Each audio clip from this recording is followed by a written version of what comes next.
Welcome to the Stockout. This is your show at FreightWaves for the CPG and retail industries, as well as all things related to CPG and retail supply chains. I'm one of your hosts, Mike Bowden-Distel. I'm joined by Grace, Manifest Pox, Sharky. Grace, we all recovered. Yeah, I am recovered. I think a little bit actually was some exposure to the good old red tide down in Florida, so that didn't help it. And a nice little 24-hour Delta layover, that'll always help things too. But we're back in action and got some exciting stuff to share. That's great. So always a risk you take, I think, going to a big conference, but I'm glad that you're feeling better now. We have a lot to talk about today. Hopefully we can get to all of it. If not, it'll be in the Stockout newsletter, which you can sign up for at freightwaves.com/the Stockout, or just go up at the top of the site under newsletters. It's going to be the second one there under market insights. And that's what I aim to deliver. I will deliver market insights in that newsletter. So encourage you to do that. And I would also encourage everyone to tune in 2 days on Wednesday for the 3PL Summit. A lot of familiar faces are going to be there, including Bill Driegert, who we talk to regularly from Flexport, and Matt Silver, sort of serial entrepreneur in the 3PL space. And I believe you're interviewing one or two people. Who are you interviewing? Yeah, I have a couple actually a part of this one. Excited for these two. I'm going to be interviewing, Trimble actually. I'll be talking with Jonah McIntyre over there about a bunch of course, tech initiatives in the space for 3PLs in particular. Also speaking with Maggie Barnett, who leads LVK Logistics Group. And that one is going to be fun because not only are we highlighting women in this industry, but we also get to hear about LVK's journey, which actually I think comes out of a really strong pivot of professional services. So we'll dive into that chat as well. And then last but definitely not least, we're speaking with Truckstop, of course, on fraud initiatives too, which it's a big one. One that, of course, you guys can check out and read more in the Fraud Watch newsletter that I do every week as well. It comes out on Thursday afternoons. But we'll be touching on, of course, a lot of the trends that they're seeing and the work that Truckstop is doing to make sure that the right authorities, of course, know about these things as well, which I think will be a big part of an event we have coming up here at FreightWaves too. So lots of great content. It'll be live on the site on Wednesday. You can sign up for that at live.freightwaves.com. And speaking of great content, you're at Manifest. What were your takeaways from the big conference out in Las Vegas? For sure. Well, I will be a tad bit biased because of the panels I was on for this answer, but I think everyone that did attend the event would agree that AI was the buzzword of the week for sure. And not just on AI as a technology, but almost what creates the optimal technology in this space.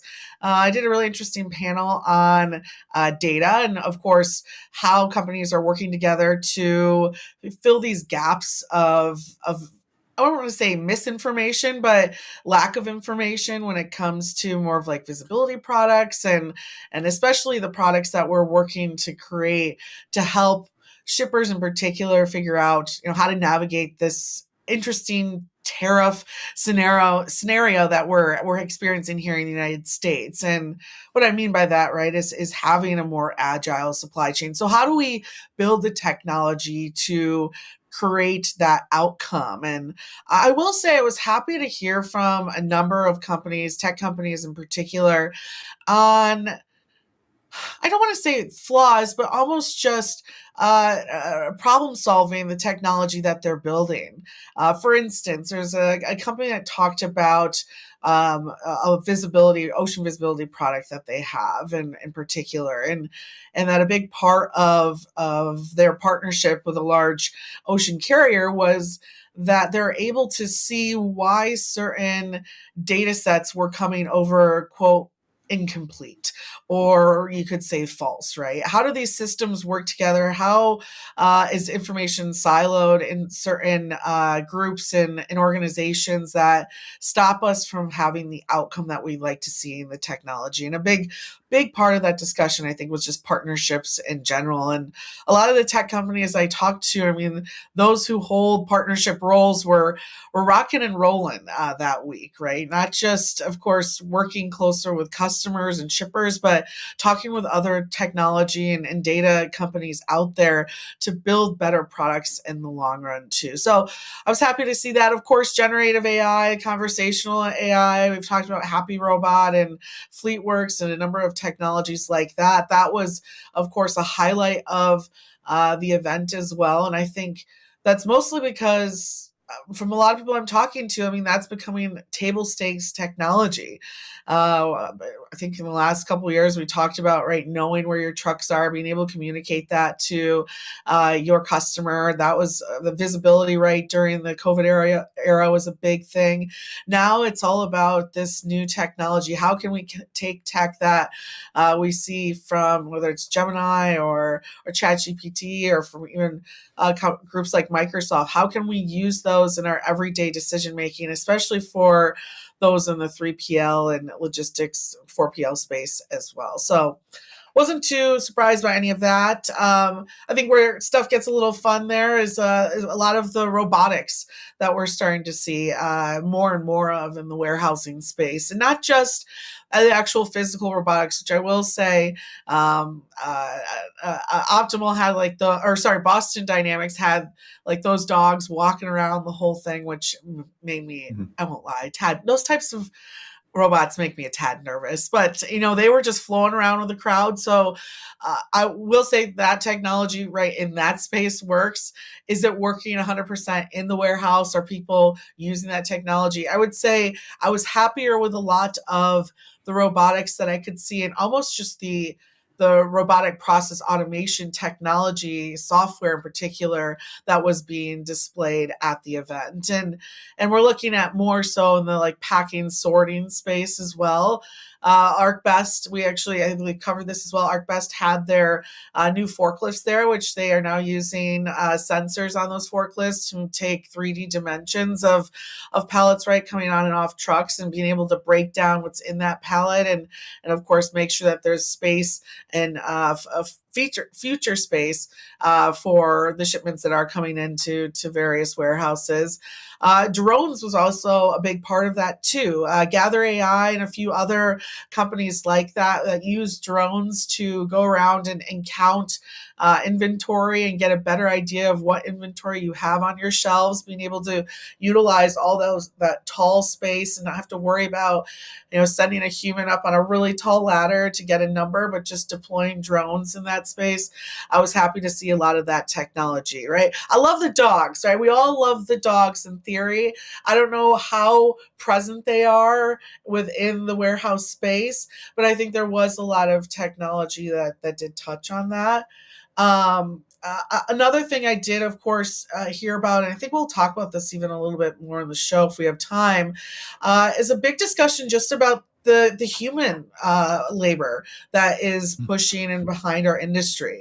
I mean, really great conversation. I did a women's panel that kind of focused on this, just how jobs are changing within the logistics space and the role that women can play, I think, in that space as well. And even looking at, different services, whether it's engineering, whether that's, being a data analyst as well. And some of these new careers that we're excited to see, I think others take on, but also addressing the fact that those jobs are needed and will need to be filled.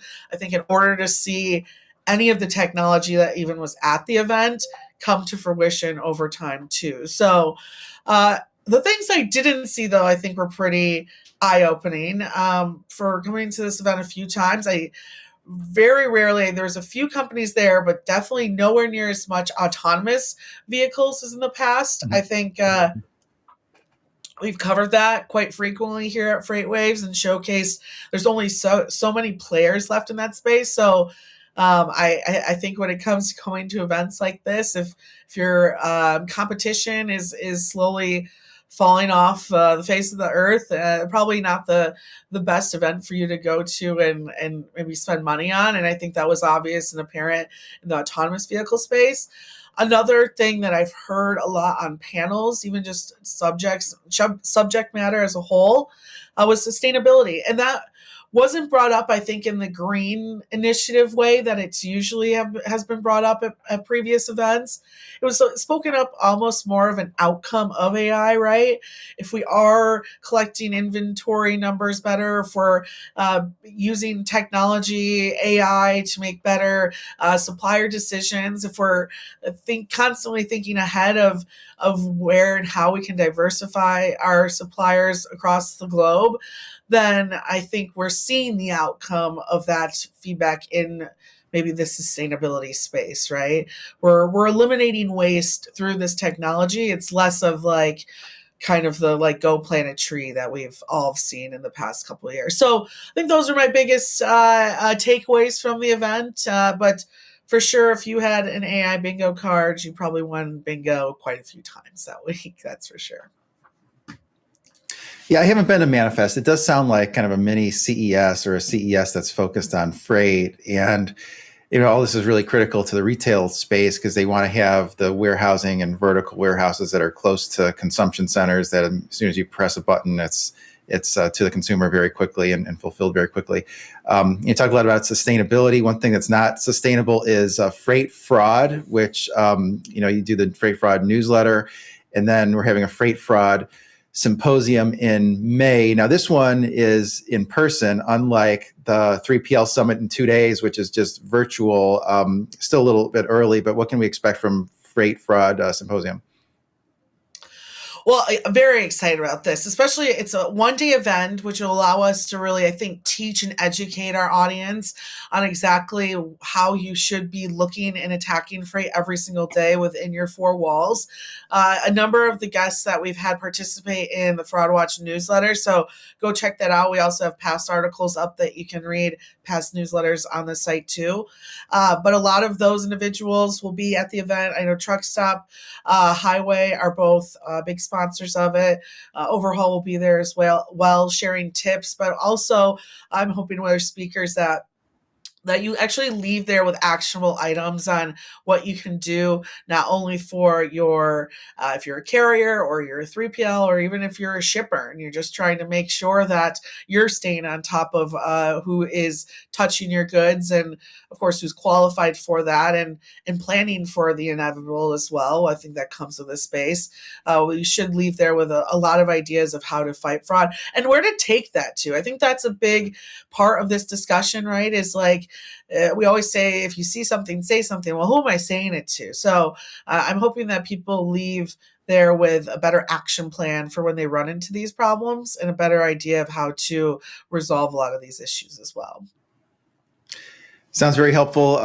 That's in May 14th in Dallas. I want to move on to talk about a couple of stories that are up on FreightWaves.com. This first one by Noy Mahoney. Noy follows all issues related to cross-border transportation, and he has an article up on the site talking about whether there's going to be a labor crunch in food supply chains forthcoming. His picture of empty, half-empty shelf there.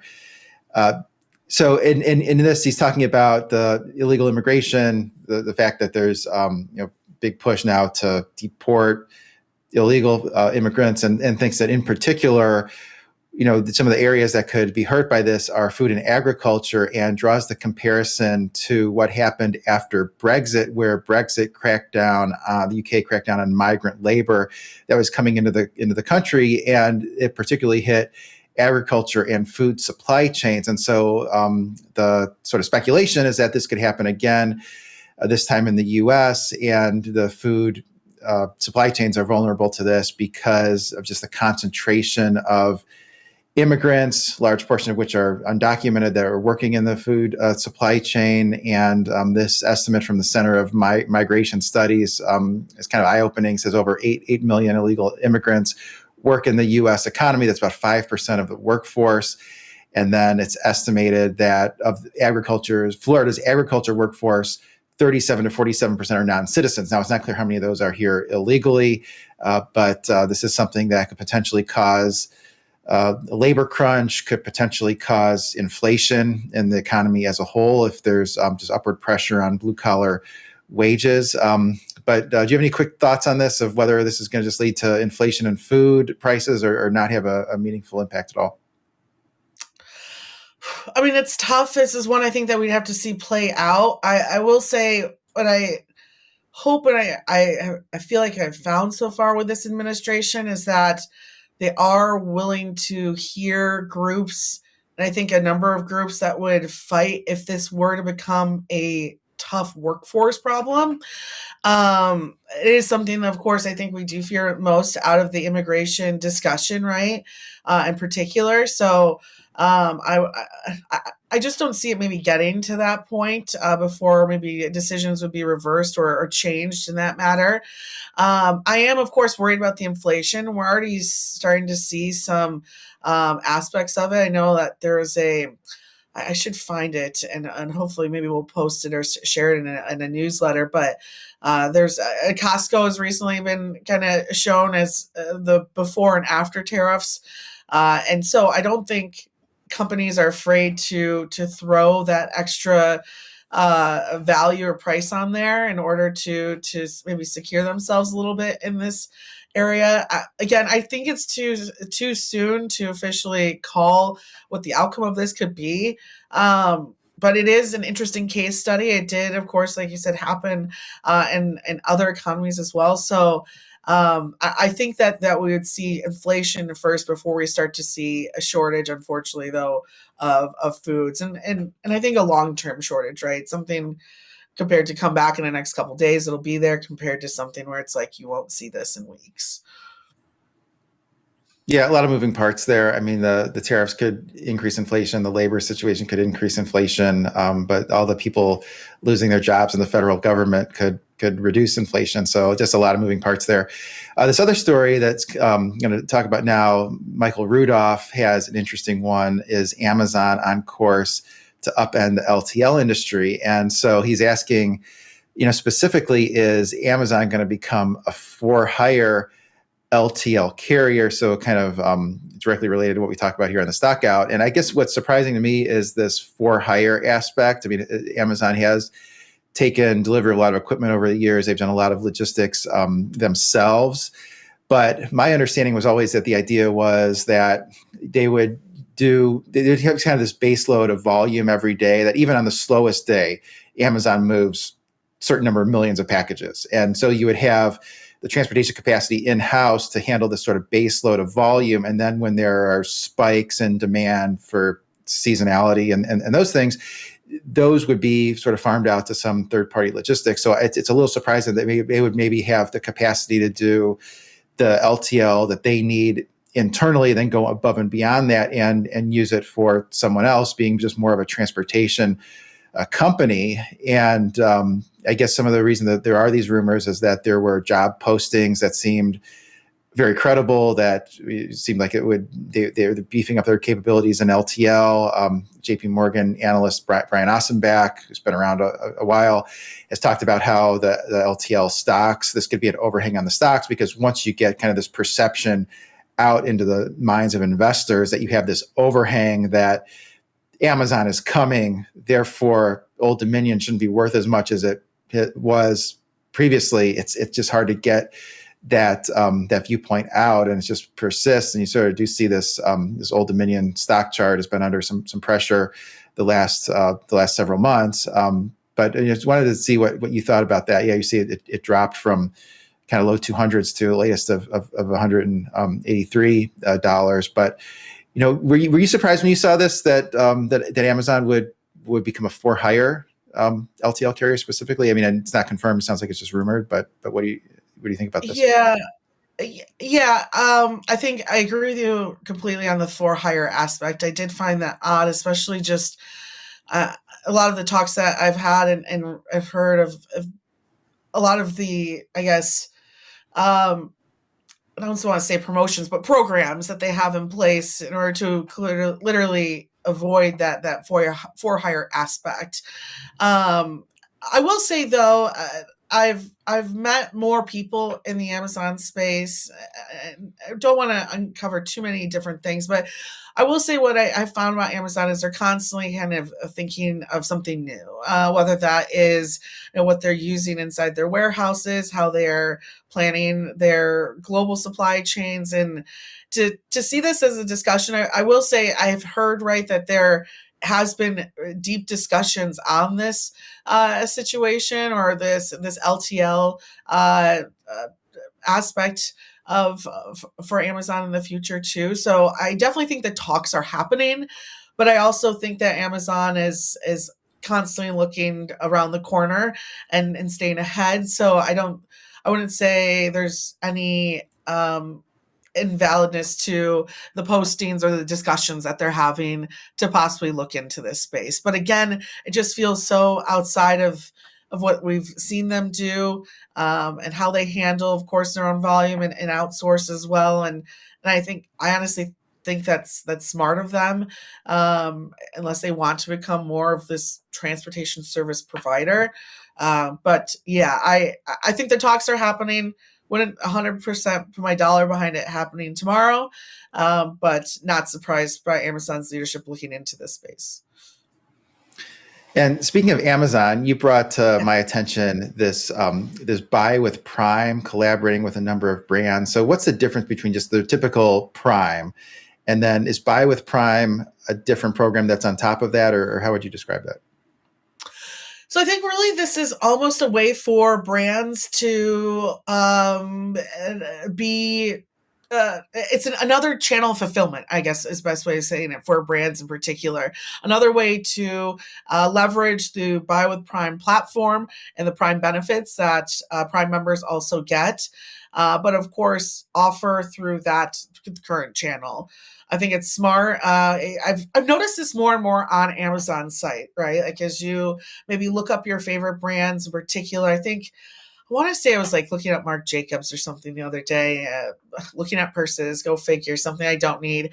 But they have their own sites, right? They have their own brand pages. And I think that's really what they're expanding on here is allowing the other brands to leverage the traffic that not only Prime brings, but of course, offer a little bit something extra to Prime members as well. I mean, I personally, over the last year, backtracked. I'm no longer a Prime member, and I think part of it was I wasn't seeing much savings, and I wasn't happy with the Prime membership perks that have been given to us over the last couple of years. I don't think they improved as much, and I don't think the service maybe improved with that too. And we can go on and on about how some things are priced differently as Prime members too.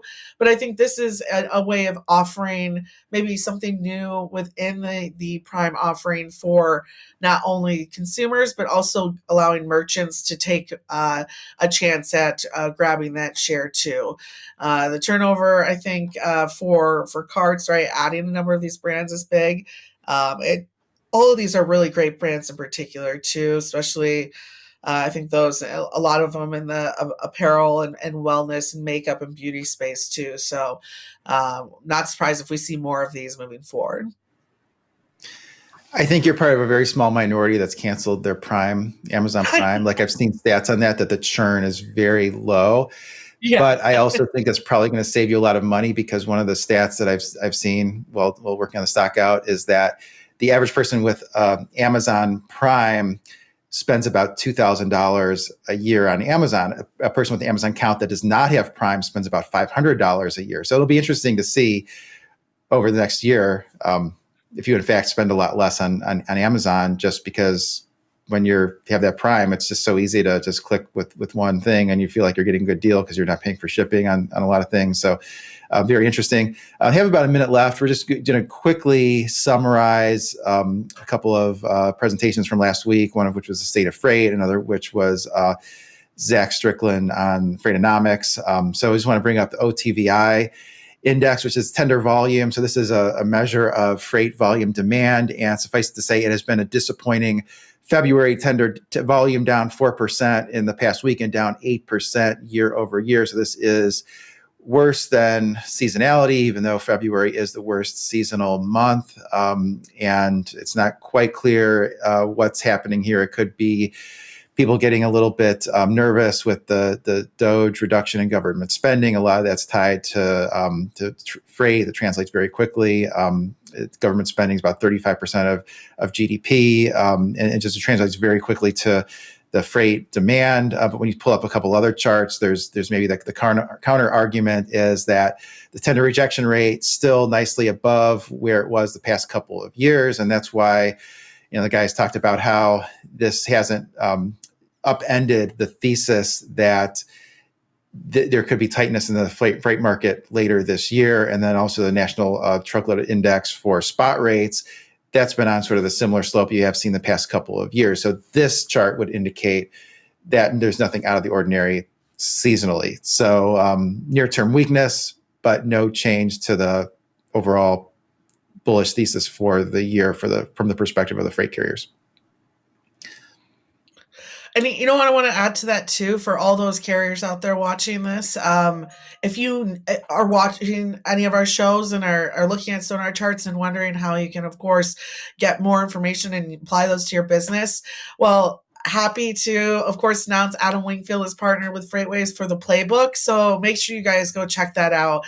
Adam is an incredible speaker, so knowledgeable in this industry, and really, really good at making this make sense for those who might not be able to look at something like a Sonar chart and know exactly what to do next. So Adam is there to help you, and there's no one I would trust more. And him and I have the same birthday too. So both Aries, fire, ready to go, and he's happy to help everyone here at FreightWaves with the playbook as well. I think that's pretty much it. Busy week. Happy to be back, and hopefully we'll have some more stuff to talk about next week. Everyone out there, keep shopping. Of course we will if you keep doing that. Maybe spend some time on Amazon Prime, and we'll be back next week for all of you.